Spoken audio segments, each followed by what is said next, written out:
100% নিশ্চিত থাকেন প্রত্যেকটা মুসলমানের সন্তানকে হত্যা করা হচ্ছে গাজায় শুধুমাত্র ধর্মীয় কারণে, শুধুমাত্র ধর্মীয় কারণে। ধর্মীয় কারণটা কি? ধর্মীয় কারণটা হচ্ছে বানু ইসরাইল। বানু ইসরাইল মানে কি? ইসরাইল হচ্ছে ইয়াকুব আলাইহিস সালাতু ওয়াস সালাম। ইয়াকুব আলাইহিস সালাতু ওয়াস সালাম কে? ইসহাক আলাইহিস সালাতু ওয়াস সালামের ছেলে। ইসহাক কে? ইব্রাহিম আলাইহিস সালাতু ওয়াস সালামের ছেলে। ইব্রাহিমকে তারা বলে আব্রাহাম, ইসহাককে তারা বলে আইজ্যাক, ইয়াকুবকে তারা বলে জ্যাকব। ইয়াকুবের ছেলে হচ্ছে ইউসুফ, ইউসুফকে তারা বলে Joseph. Saint Joseph school and college. Saint Joseph মানে Hazrat Yusuf school and college. আপনি যে ইউসুফ আলাইহিস সালাতু ওয়াস সালাম, ওই জোসেফ উনি, আলাদা কোনো ব্যক্তি না। ওসমানীয় খেলাফতের দ্বিতীয় আব্দুল হামিদের ঘটনা পড়ে দেখবেন যে তার কাছে ইহুদিরা কত চেষ্টা করেছে যে আমরা জেরুজালেমে জমি কিনতে চাই, আমাদেরকে জমি কেনার অনুমতি দেওয়া। তিনি দেননি। বিস্তারিত ইতিহাস পড়ে দেখবেন।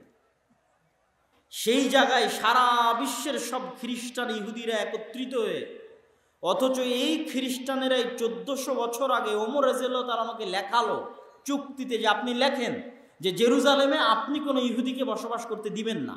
খ্রিস্টানেরা লেখালো। আজ 1400 বছর পরে ওই খ্রিস্টানেরাই তোমার এত ভালোবাসা, এত দরদ, তোমার ইউরোপ আমেরিকার মধ্যে জায়গা বের করে দাও, থাকার জন্য দাও না কেন? মুসলমানদের মধ্যে থেকে জায়গা বের করতে হবে। কিভাবে বের করেছে? এইভাবে, যেভাবে ভারতকে ভেঙে 3 টুকরা করেছে, ওই একইভাবে শাম এবং সিরিয়াকে ভেঙে 4-5 টুকরা করে ওর মধ্যে থেকে বের করেছে জায়গা। তাহলে আজ আমরা সারা পৃথিবীতে মুসলমানেরা যে বিস্ফোরাগুলো বহন করছি, এই বিস্ফোরাগুলো হচ্ছে ঔপনিবেশিক শাসন আমলের রেখে যাওয়া বিস্ফোরা। কলোনিয়াল যে সিস্টেম ছিল, ওই সিস্টেমের পরে রেখে যাওয়া বিস্ফোরা। এখান থেকে উদ্ধার তারাই করতে পারবে যারা স্বাধীন চেতা, যারা গোলামি না করে জন্ম নিয়েছে, যারা গোলামি করা কোনোদিন শিখেনি। আল্লাহ কোথাও না কোথাও তাদেরকে মানুষ করতেছে, আল্লাহ কোথাও না কোথাও তাদেরকে লালন পালন করতেছে। আল্লাহর নিজাম তো আছেই। তাদবীরুল্লাহ সুন্নাতুল্লাহ ফি তাদবীরিল আরজ, আল্লাহর নিজাম আছে। আল্লাহ ফেরাউনের জন্য মুসা তৈরি করবেনি। আল্লাহ সুবহানাহু ওয়া তাআলা মুসা আলাইহিস সালাতু ওয়াস সালামকে ফেরাউনের ঘরে তৈরি করেছেন। কেন? মুসা আলাইহিস সালাতু ওয়াস সালাম যদি বানু ইসরাঈলদের সাথে পালিয়ে পালিয়ে বেড়াতো, তাহলে ওনার মানসিকতা ছোট হয়ে যেত। উনি বুঝতো না যে স্বাধীনতার স্বাদ কি, স্বাধীন মানুষের স্বাদ কি, স্বাধীন মানুষ কেমনে চিন্তা করে, এটা উনি বুঝতে পারতো না। কেন? ওনার পুরো কওম তো গোলাম কওম। 300 বছর থেকে ওনার কওম ফেরাউনের গোলামি করতেছে। ওনার বানু ইসরাঈলদের শিশু সন্তানকে ইউযাব্বিহুনা আবনাকুম ওয়া ইস্তাহয়ুনা নিসাকুম, চোখের সামনে ফেরাউনের পুলিশ বাহিনী ধরে ধরে জবাই করতেছে। তো মুসা আলাইহিস সালাম তো বুঝবে না। উনি যদি বানু ইসরাঈলের সাথে বড় হতেন, উনি বুঝতেন এটাই মনে হয় আমার জীবন, এই গোলামি আমার ভাগ্য, এই দাসত্বই আমার জিন্দেগি।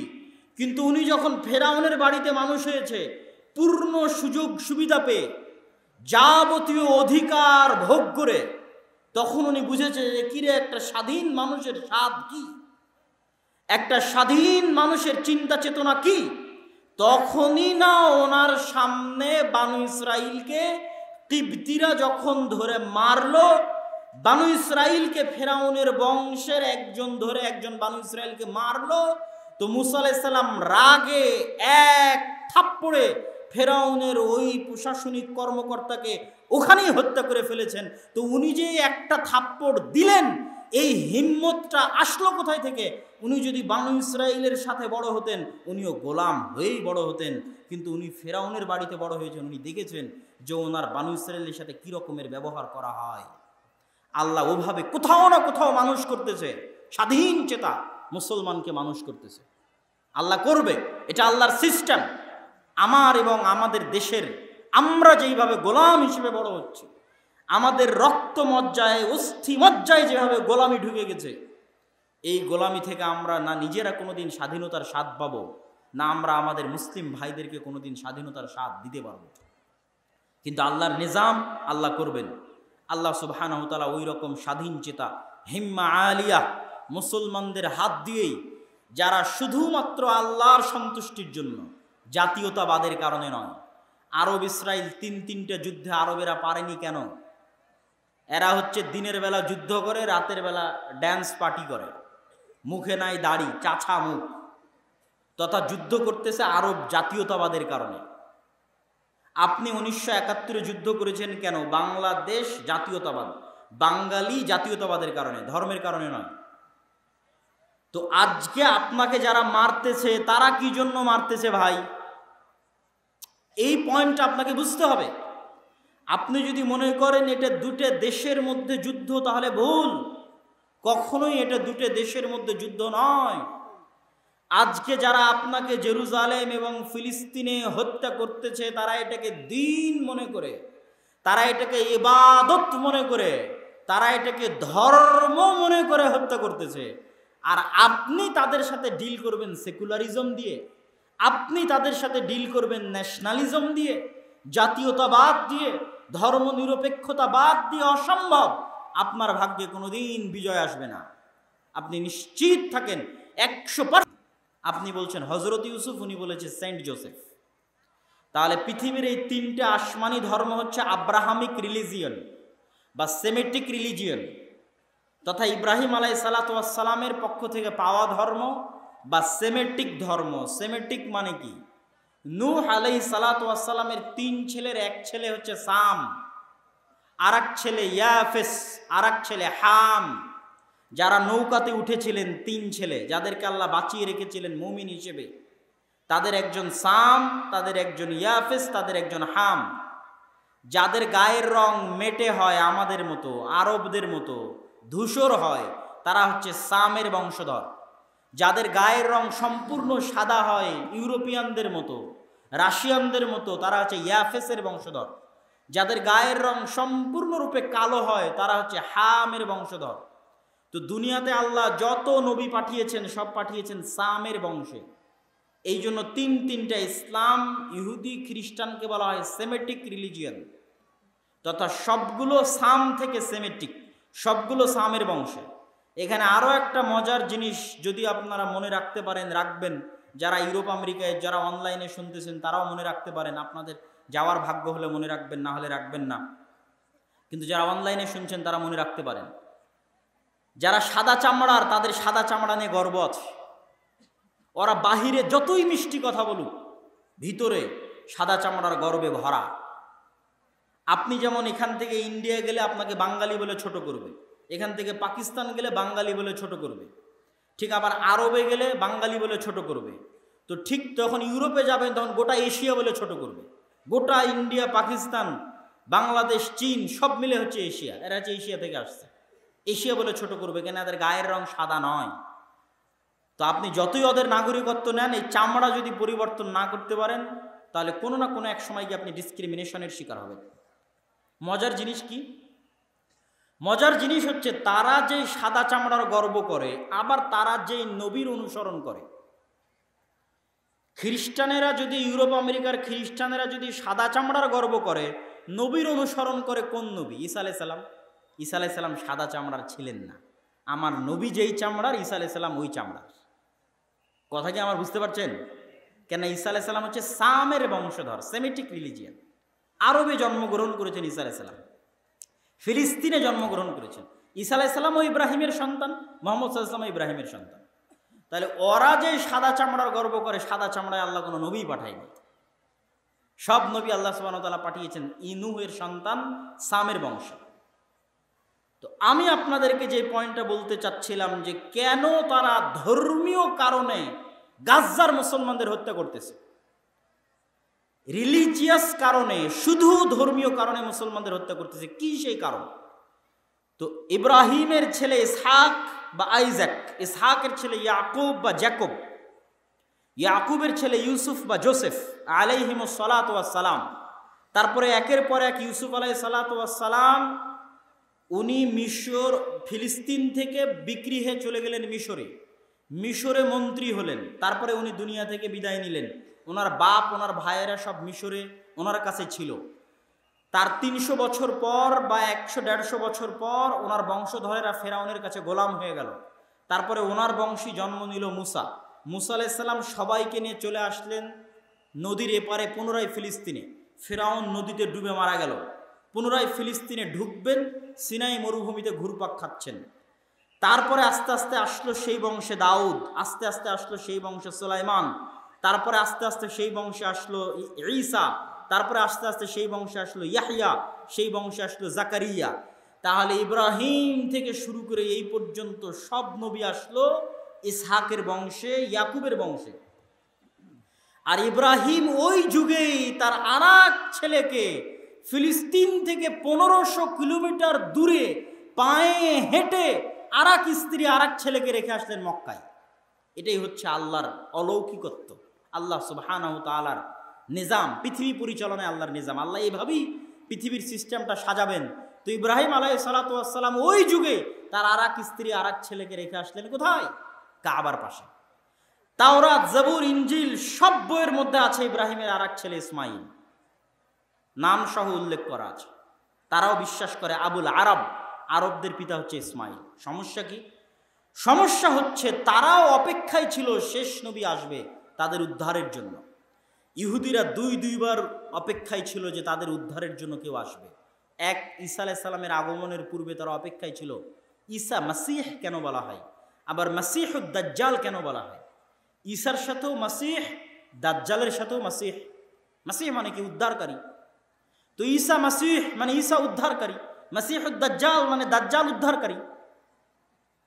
তো ঈসা আলাইহিস সালাতু ওয়াস সালাম উদ্ধারকারী হিসেবে এসেছিলেন ইহুদিদেরকে উদ্ধার করার জন্য। তারা ঈসা আলাইহিস সালাতু ওয়াস সালামকে অপবাদ দিয়ে হত্যা করলো তাদের বিশ্বাস অনুযায়ী। আর কোরআনের বিশ্বাস অনুযায়ী, আমাদের বিশ্বাস আল্লাহ উঠিয়ে নিলেন, হত্যা করতে পারেনি। কিন্তু এই হত্যার আযাবে তারা জেরুজালেম থেকে বিতাড়িত হয়ে গেল। ওই বিতাড়িত হওয়ার সময় ইহুদিরা সব একটা প্রায় 3টে ইহুদি গোত্র এসে জমা হলো মদিনাতে। বানু কুরাইজা, বানু কায়নুকা, বানু নাজির। ইহুদিরা তো মক্কায় আসার কোনো অপশন নাই। ইহুদিরা তো বানু ইসরাইল। বানু ইসরাইল হয় ফিলিস্তিন অথবা মিশর। মিশরে ছিলেন ইউসুফ আলাইহিস সালাম, আর ফিলিস্তিনে তাদের বাপদাদা যারা ছিল সেখানে। তারা মদিনায় কেন? তারা মদিনায় আসছিল অপেক্ষা করতে মুহাম্মদ সাল্লাল্লাহু আলাইহি ওয়াসাল্লামের। তারা জানতো মুহাম্মদ সাল্লাল্লাহু আলাইহি ওয়াসাল্লাম আসবে, ওখানে প্রেরিত হবেন। কিন্তু তারা ভাবছিল যে তাদের মধ্যে প্রেরিত হবেন, তথা বানু ইসরাইলে প্রেরিত হবেন। গোটা ইউরোপ, আমেরিকা, কানাডা এগুলো হচ্ছে শীত প্রধান অঞ্চল। আর আরব, জেরুজালেম যেখানে আছে এটা হচ্ছে গরম মরুভূমি, গরম প্রধান অঞ্চল। তাহলে ইউরোপের শীত প্রধান দেশে বসবাসকারীরা দখল করে রেখেছে জেরুজালেম, যেটা আছে গরম এলাকায়, মরুভূমি এলাকায়। আর সালাহুদ্দিন আইয়ুবী সহ মুসলমান আরবদের জন্মই মরুভূমিতে, বড়ই হয়েছে গরম অঞ্চলে। এই ছোট্ট জিনিসটাই সালাহুদ্দিন আইয়ুবী রাহিমাহুল্লাহ কাজে লাগিয়েছেন যুদ্ধের কৌশল হিসেবে, যে এদেরকে গরম দিয়ে ধ্বংস করে দেব। বড় বড় শক্তিশালী লৌহ বর্ম গায়ে দিয়ে আছে, এমন গরম পরিবেশ সৃষ্টি করতে হবে যাতে গরমের ঠেলাতে লোহার বর্ম খুলে ফেলে দেয়, গায়ে না রাখতে পারে। আসছে তো ইউরোপ থেকে। ইউরোপিয়ানরা যারা সাদা চামড়া, শীত অঞ্চল, তারা গরম সহ্য করতে পারে না। তাদের চামড়ায় ফুসকুড়ি পড়ে যায়, অল্প মাত্রার গরম হলেই চামড়ায় ফুসকুড়ি পড়ে যায়। আজকেও যারা ওখানে আসছে তারা শীত প্রধান অঞ্চল থেকে আসছে। এখানে একটা মজার জিনিস বলে রাখি, মুসলমানেরা ওই অঞ্চলগুলোই বিজয় করতে পেরেছে যেগুলো গরম, আর ওই অঞ্চলগুলো বিজয় করতে পারেনি যেগুলো শীত। তুরস্ক এতদিন বিজয় হতো না এই জন্য যে তুরস্ক শীত। আপনি বলবেন স্পেন তো ইউরোপ বিজয় হয়েছে। স্পেনের যে অঞ্চলগুলো মুসলমানেরা বিজয় হয়েছে এগুলো সবই গরম অঞ্চল। আমি নিজে যেহেতু গেছি, কর্ডোভা, গ্রানাডা, আলহামরা সব ঘুরে এসেছি, এগুলো গরম অঞ্চল, একদম অ্যারাবিয়ান স্টাইলের গরম অঞ্চল। যেখানে থেকে শীত শুরু, ওখান থেকে আর মুসলমানেরা বিজয় করতে পারেনি। স্পেনের সীমানার সাথে লাগানো ফ্রান্স, স্পেনের সীমানার সাথে লাগানো ইতালি, ফ্রান্স, ইতালি, জার্মান, এগুলো স্পেনের একদম আমাদের সাথে যেমন ইন্ডিয়া লেগে আছে সেভাবে লেগে আছে। তো মুসলমানেরা স্পেন বিজয় করে আর ফ্রান্সে ঢুকতে পারেনি, স্পেন বিজয় করে আর ইতালিতে ঢুকতে পারেনি। তার সবচেয়ে বড় কারণ ছিল শীত। মুসলমানেরা অভ্যস্ত ছিল গরমে, তারা শীতে যুদ্ধ করতে পারতো না। তাহলে জেরুজালেম যারা দখল করে রেখেছে আর আসছে শীত এলাকা থেকে, সালাহুদ্দিন আইয়ুবী যুদ্ধের ট্রিক্সে খাটালেন যে আমি তাদেরকে পানির যে সরবরাহগুলো আছে এগুলো থেকে একদম আশেপাশের 15-20 কিলোমিটার খালি মরুভূমি থাকবে, এরকম মরুভূমিতে নিয়ে যাব। তো যুদ্ধ শুরু করলেন স্বাভাবিক শহর এলাকাতেই, একটু করে আগান একটু করে পিছান, একটু করে আগান একটু করে পিছান, পিছাতে পিছাতে পিছাতে পিছাতে তাদেরকে বুঝাচ্ছেন যে আমরা পরাজিত হচ্ছি, কিন্তু আসলে তিনি তাদেরকে টেনে টেনে মরুভূমির মধ্যে নিয়ে যাচ্ছেন, পানির সকল সরবরাহ থেকে বিচ্ছিন্ন করে দিচ্ছেন। কিন্তু তারা মনে করছে আমরা মুসলমানদের পরাজিত করছি।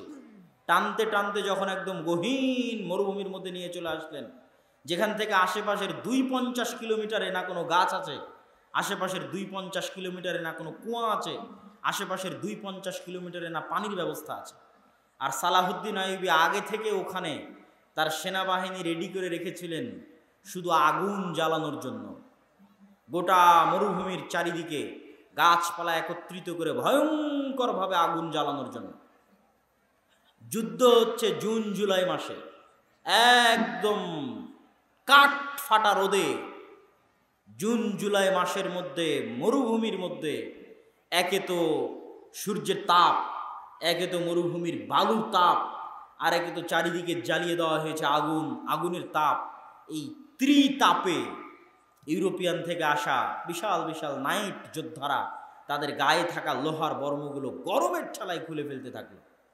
আর মুসলমানদের তো জন্মই হয়েছে মরুভূমিতে, তারা গরম সহ্য করাও জানে, তারা গরমে থাকাও জানে, বিনা পানিতে বসবাস করাও জানে।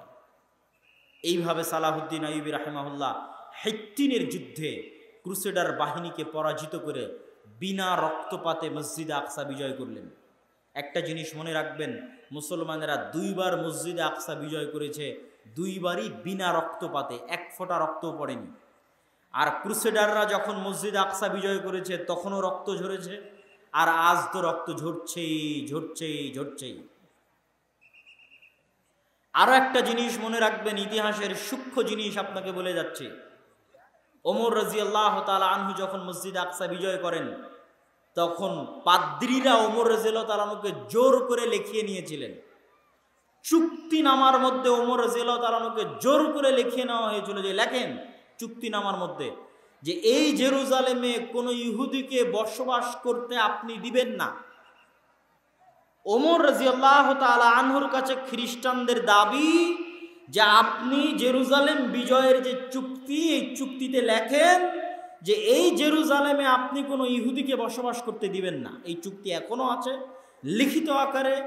কিয়ামা কানিসাল কিয়ামা, কিয়ামা গির্জায়, জেরুজালেমের কিয়ামা গির্জায় এখনো লিখিত আকারে ওই চুক্তি আছে, যার মধ্যে ওমর রাদিয়াল্লাহু তাআলা আনহু লিখেছিলেন যে এই জেরুজালেমে কোনো ইহুদিকে বসবাস করতে দেওয়া হবে না।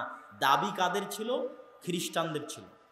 আশ্চর্য হবেন, ওমর রাদিয়াল্লাহু তাআলা আনহু প্রথম যিনি ইহুদিদেরকে জেরুজালেম ভিজিট করার, তাদের পবিত্র স্থানগুলো দেখার অনুমতি দিয়েছিলেন যে তোমরা এসে দেখে ঘুরে যেতে পারো, বসবাস করতে পারবে না।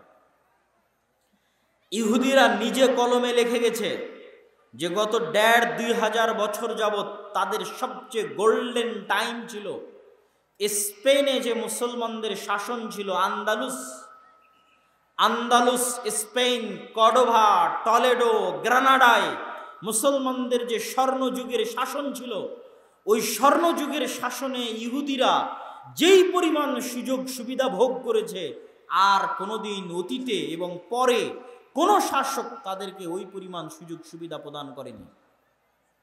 ওই সময় তারা জ্ঞান বিজ্ঞান শিখে, নতুন নতুন থিওরি তাদের মাথায় আসে, তারা খ্রিস্টানদের মধ্যে ভাঙ্গন তৈরি করে, প্রোটেস্ট্যান্ট খ্রিস্টান আবিষ্কার করার মাধ্যমে মুসলমানদের মধ্যে ভাঙ্গন তৈরি করে, প্ল্যান করে কিভাবে পুনরায় জেরুজালেমে ফিরে যেতে হবে, কিভাবে পুনরায় দখল করা যাবে, এগুলো সকল প্ল্যান তারা ওই সময় করে। বলছিলাম ওমর রাদিয়াল্লাহু তাআলা আনহু যেমন বিনা রক্তপাতে মসজিদ আকসা বিজয় করেছিলেন, সুলতান সালাহুদ্দিন আইয়ুবীও তেমনি বিনা রক্তপাতে মসজিদ আকসা বিজয় করেছিলেন। এই মসজিদ আকসা বিজয়ের 60-70 বছরের মাথায় তখনও পরিপূর্ণ আরব বিশ্ব ক্রুসেডার থেকে খালি হয়নি। 60-70-80 বছরের মাথায় মঙ্গোলীয়দেরকে পরাজিত করছেন সাইফুদ্দিন কুতজ, আর জহিরুদ্দিন আল বেরবাস পরাজিত করছেন। মঙ্গোলীয়রা চীনের সীমান্ত থেকে বের হয়ে Uzbekistan, Kyrgyzstan, Kazakhstan, Afghanistan, Samarkand, Bukhara পায়ের নিচে পিষতে পিষতে ইরান, নিশাপুর পিষতে পিষতে ইরাকের বাগদাদ, লক্ষ লক্ষ মুসলমানের মাথা কেটে এই ঝড়কে পৃথিবীতে থামানোর মতো কেউ ছিল না। মুসলমানেরা লিখতে বাধ্য হয়েছে আর ইয়াজুজ মাজুজ।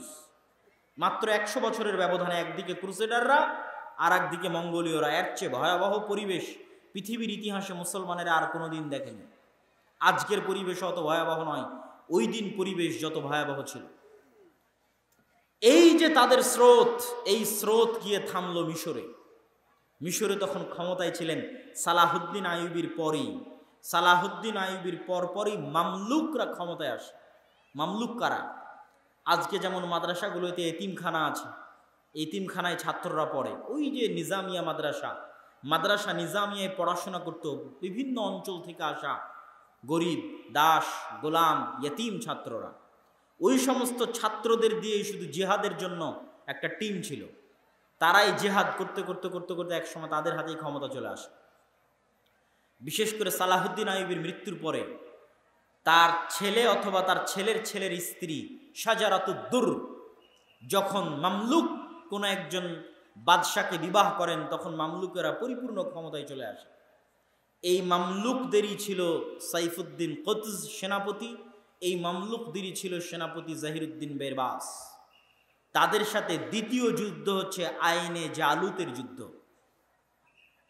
তথা 1187 মাত্র 60, 70, 80 বছর পরে আইনে জালুতের যুদ্ধ হচ্ছে মঙ্গোলীয় হালাকু খা চেঙ্গিস খানের বিরুদ্ধে। পৃথিবীর ইতিহাসে এটা তাদের প্রথম পরাজয়। তারা ভুলেই গেছিল যে কেউ তাদের পরাজিত করতে পারে। আর এই মিশরে যদি তারা পরাজিত না হতো, তাহলে পুনরায় মঙ্গোলীয়দের হাতে বাইতুল মুকাদ্দাস ধ্বংস হয়ে যেত। তাদের কাছে তো আর বাইতুল মুকাদ্দাস পবিত্র না। তাদের হাতে কাবা ধ্বংস হয়ে যেত, তাদের হাতে মসজিদে নববী ধ্বংস হয়ে যেত। মসজিদে নববী, কাবা এবং বাইতুল মুকাদ্দাস ধ্বংস হওয়ার আগের শেষ যুদ্ধ ছিল বাগদাদ ধ্বংস হয়ে যাওয়ার পরে, সিরিয়া ধ্বংস হয়ে যাওয়ার পরে শেষ যুদ্ধ ছিল মিশর আইনে জালুতের যুদ্ধ। সাইফুদ্দিন কুতজ এবং জহিরুদ্দিন বেরবাস এই যুদ্ধে অবতীর্ণ হয়েছিলেন এবং এটাও একটি অসম যুদ্ধ ছিল, তথা মুসলমানদের সংখ্যা ছিল কম আর তাদের সংখ্যা ছিল বেশি। সম্মানিত উপস্থিতি, এই দুই ঘটনার মাত্র 100 বছরের ব্যবধানে ওসমানীয় খেলাফতের খলিফা মুহাম্মদ আল ফাতেহ বিজয় করেন ইস্তাম্বুল, কুস্তুনতুনিয়া। তাহলে পুরো সারমর্ম আপনাকে টেনে দিলাম যে 300 বছরে মুসলমানেরা সবচেয়ে ভয়ঙ্কর অবস্থা দেখেছে। একদিকে ক্রুসেডারেরা, একদিকে মঙ্গোলীয়রা। ক্রুসেডার এবং মঙ্গোলীয়দের মুসলমানেরা পরাজিত করেছে, তারপরে মুসলমানেরা ইস্তাম্বুল, কুস্তুনতুনিয়া, কনস্টান্টিনোপল বিজয় করেছে। আজকে মুসলমানেরা ওই রকম খারাপ এবং ভয়াবহ পরিস্থিতির মুখোমুখি হয়নি, কিন্তু আজকে মুসলমানেরা বিজয় হচ্ছে না কেন? আজকে জেরুজালেম মসজিদে আকসা মুসলমানদের হাতে নাই কেন? আজকে জেরুজালেম মসজিদে আকসা মুসলমানদের হাতে না থাকার কারণ, আর এই মসজিদে আকসা, এই জেরুজালেম যুগে যুগে যতবার বিজিত হয়েছে, তার যদি সারমর্ম আপনি দেখেন, তাহলে আমি বক্তব্যের শেষে গিয়ে আরও আপনাকে সারমর্ম বলবো যে কেমনে কিভাবে মুসলমানেরা পুনরায় সেই জায়গায় নিজেদের ফিরিয়ে নিয়ে যেতে পারবে, বলবো ইনশাআল্লাহ। তার আগে বলে নেই, আজকে সারা বিশ্বের মুসলমানদের চারিত্রিক বিকৃতি ঘটেছে ঔপনিবেশিক শাসন আমলে। ঔপনিবেশিক শাসন আমল হচ্ছে আমাদেরকে যেমন ব্রিটিশরা শাসন করেছিল 190 বছর। আপনারা আজকে যেই জমির মালিক হয়েছেন, এই জমির মালিক আপনারা ছিলেন না। একদম ক্লিয়ার কথা বলছে, আপনারা যারা এখানে বসে আছেন সবার নামে জমি আছে। 1937-এর আগে এগুলো একটা জমি আপনাদের নামে ছিল না, সব জমি ছিল জমিদারদের। এই অঞ্চলে যারা আজকে আপনারা বসবাস করছেন, আপনারা জমির মালিক হয়েছে আপনাদের বাপদাদারা 1937-এ। জমিরই মালিক ছিলেন না আপনারা, জমি নাই আপনার। মানে আপনি বলতে পারবেন না যে এই জমি আমার, জমি জমিদারের, আর আপনি হচ্ছে তাদের অধীনে গোলামি করবেন। এই যুগ ছিল 190 বছর এই অঞ্চলে। এই 190 বছরের গোলামিতে আমাদের চরিত্র বিকৃতি হয়ে গেছে। আমরা ওই 190 বছর যে ব্রিটিশদের গোলামি করেছি, ওই গোলামি থেকে এখনো 60 বছরে বের হতে পারিনি। ওই 190 বছরের গোলামিতে আমাদের চরিত্র বিকৃত হয়ে গেছে।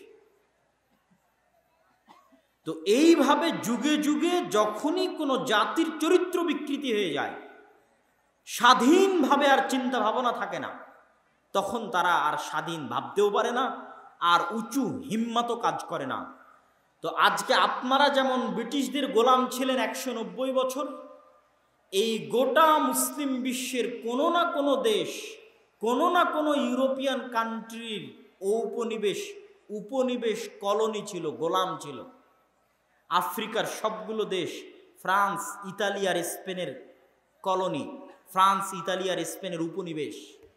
এই জন্য আফ্রিকান যে মুসলিম দেশগুলো আছে, ওরা স্প্যানিশ ভাষায় কথা বলে, ফরাসি ভাষায় কথা বলে। আমাদের ভারত, পাকিস্তান, বাংলাদেশের মানুষ যেমন সবচেয়ে বেশি যায় ইংল্যান্ডে, ঠিক আফ্রিকার মানুষজন সবচেয়ে বেশি যায় ফ্রান্সে, আফ্রিকার মুসলমানেরা সবচেয়ে বেশি যায়, মরক্কোর মুসলমানেরা সবচেয়ে বেশি যায় স্পেনে। ইংল্যান্ডের যা আইন, ভারত, পাকিস্তান, বাংলাদেশের তাই আইন। ইংল্যান্ডের রাস্তায় গাড়ি যেই দিক দিয়ে যায়, বাংলাদেশ, ভারত, পাকিস্তানের রাস্তায় গাড়ি ওই দিক দিয়ে যায়। ইংল্যান্ডের গাড়ির যেই সাইডে সিটিং হুইল ধরার জায়গা আছে, বাংলাদেশ, ভারত, পাকিস্তানের গাড়ির ওই সাইডেই জায়গা আছে। ইংল্যান্ডের ভাষা ইংরেজি, ভারত, পাকিস্তান, বাংলাদেশের সেকেন্ড ল্যাঙ্গুয়েজ ইংরেজি। আবার ফ্রান্স, জার্মানি, ইতালি, স্পেন, এরা যে দেশগুলো শাসন করেছে, এদের দেশের রাস্তা যেই সাইড দিয়ে গাড়ি যাবে, ফ্রান্সের ওই কলোনিতে যাই দেখবেন ওই সাইড দিয়ে গাড়ি যায়। এদের দেশের গাড়ির যেই সাইডে সিট আছে বসার, ওদের দেশে যাই দেখবেন ওই সাইডে বসার সিট আছে। এদের দেশে যেটা ভাষা, ওরা যে দেশ শাসন করতো ওই দেশে যাই দেখবেন ওইটাই সেকেন্ড ল্যাঙ্গুয়েজ। এইভাবে 190 বছরের গোলামিতে, এটা এমনি বাহ্যিক উদাহরণ দেখালাম, আমি তো আর বাস্তব ভিতরের উদাহরণ আপনাকে দিতে পারছি না। মনস্তাত্ত্বিক গোলামির উদাহরণ আপনাকে কেমনে দিব? আপনাকে কেমনে আমি ব্রিটিশদের গোলামির আগের যে মুসলমানেরা ছিল তাদেরকে জীবিত করে কেমনে দেখাবো যে এই দেখো বাংলাদেশের মুসলমানেরা এরকম ছিল, আজ তোমরা এরকম। তথা ব্রিটিশদের 190 বছর গোলামির আগে এখানে এই পাতাড়িতে যে মুসলমানেরা থাকতো, তাদের মন মানসিকতা, মাইন্ড আর আজকে যারা আছে পার্থক্য আছে। ওই ব্রিটিশদের গোলামির আগে যারা ছিল তারা ছিল স্বাধীন চেতা, উঁচু হিম্মা, হেম্মা আলিয়া, আর আমরা হচ্ছে গোলাম। কেন 190 বছর আমরা গোলামি করেছি।